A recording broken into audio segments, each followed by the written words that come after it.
ఆత్మ విషయమై దీనులైన వారు ధన్యులు, పరలోక రాజ్యము వారిది. మత్తయి రాసిన సువార్త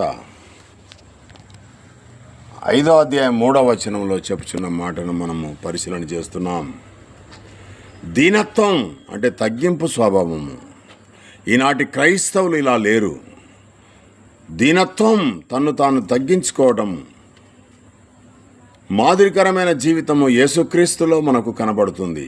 తన్ను తాను హెచ్చించుకొనలేదు యేసుక్రీస్తు ప్రభు. తన్ను తాను తగ్గించుకున్నాడు గనుక దేవుని చేత హెచ్చించబడి సంఘానికి శిరస్సుగా దేవుని చేత నియమించబడ్డాడు.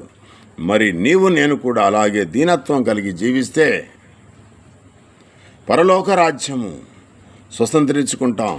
క్రీస్తు రెండవసారి భూమి మీదకి వచ్చినప్పుడు క్రీస్తుతో కూడా మనము రాజ్య పరిపాలన చేస్తాం. క్రీస్తు వచ్చినప్పుడు